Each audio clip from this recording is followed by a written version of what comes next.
Almost 3 million vulnerable people, including the sick and elderly in England, are to be given free vitamin D pills as part of the country's effort to combat COVID-19 this winter. The vitamin helps regulate nutrients that are needed to keep bones, teeth, and muscles healthy. While the body creates vitamin D from direct sunlight on the skin when outdoors, many have been indoors more than usual this year due to coronavirus measures. The Cambridge Analytica scandal threw light on how the Facebook data of millions was harvested and turned into a messaging tool.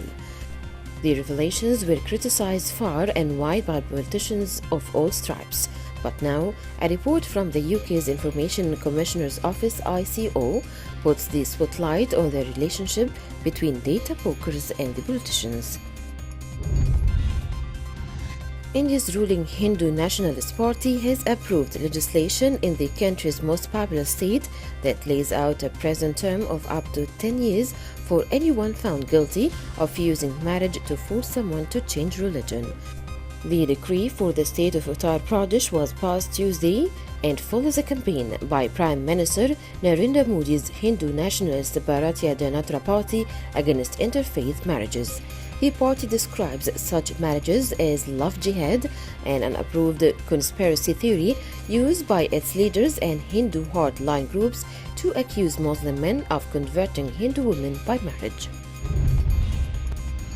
The Kingdom of Morocco and Russia signed a new fisheries cooperation agreement after a former agreement signed in 2016 expired in March this year. The new agreement, spanning 4 years, is the eighth of this kind since 1992 and establishes the legal framework allowing a fleet of 10 Russian vessels to fish for small pelagic species in Moroccan waters beyond 15 nautical miles. The agreement also highlights means of scientific and technical cooperation for the monitoring of pelagic ecosystem in Moroccan waters between the National Fisheries Research Institute and its Russian counterpart. Britain's Prince William has welcomed a new investigation into how the BBC secured the famous 1995 interview with his mother, Princess Diana, after accusations that she had been tricked into taking part. The new inquiry, led by a former Supreme Court justice, will focus on how the broadcaster obtained the interview and whether executives covered up any wrongdoing. During Diana's interview with journalist Martin Bashir, watched by more than 20 million viewers in Britain, she shocked the nation by admitting to an affair and giving intimate details of her failed marriage to heir to the throne Prince Charles. An Indian street dog that has lost its front legs after being run over by a train has found a new home in Britain after enduring a year of therapy and learning to walk again with prosthetic limbs. The 3-year-old mutt was found covered in blood and her 4 legs badly injured by a Railway Protection Force constable at Faridabad in northern Haryana state last October. The officer carried the wounded canine, now named Rocky, to one of PFA's shelters where she was rushed to a hospital. A rushed cull of Denmark's minks over concerns about the coronavirus mutation has left the country facing a new horror as cadavers of the animals re-emerge from the earth. The macabre phenomenon was observed in the military training field outside the western town of Holstebro, where thousands of minks had been put into improvised mass grave. The carcasses rose to the surface, lifted by pressure from gases released by the decomposition. The Environment Ministry said minks should be covered by at least 150 centimeters, which is 5 feet of earth. An extremely rare white penguin has been spotted in the Galapagos Islands.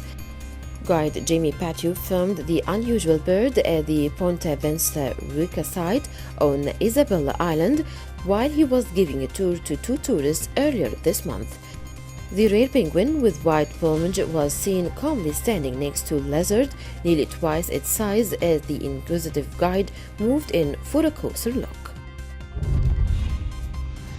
According to a new study in the Journal of Archaeological Science, the ancient inhabitants of the American Southwest used around 100,500 feathers to make a turkey feather blanket. The people who made such blankets were ancestors of present-day Pueblo Indians such as the Hopi, Zuni, and Rio Grande Pueblos. The blanket, which is currently on display at the edge of the Cedars State Park Museum in Blanding, Utah, revealed thousands of downy body feathers were wrapped around. La Scala Opera House organized an exceptional event featuring stars including Placido Domingo and Roberto Alagna on December the 7th in its closed auditorium due to the coronavirus pandemic, but it would be broadcasted on TV. Milan's famed La Scala Opera House announced in a press conference the program of the evening, a Arrivederci L'Estelle, Seeing the Stars Again, which will be held despite the closure of theaters and the resisting health crisis. According to AFP, the event is aimed at maintaining the Italian tradition of holding one of the biggest cultural events in the country on the St. Ambrosius Day on December the 7th, the annual date of the house's season opener. Across town, one ice rink has been converted into a COVID-19 hospital, but some Moscow residents took to the ice late on Friday as the city's biggest outdoor rink opened for winter during the pandemic. The rink in the Soviet-era amusement park in northern Moscow opened its doors despite a surge in coronavirus cases since September, with the city of over 12.5 million people regularly reporting the most infections of any Russian region. Officials confirmed 27,100 new cases overnight, including 7,320 in Moscow. They said 510 people had died in the last 24 hours nationwide.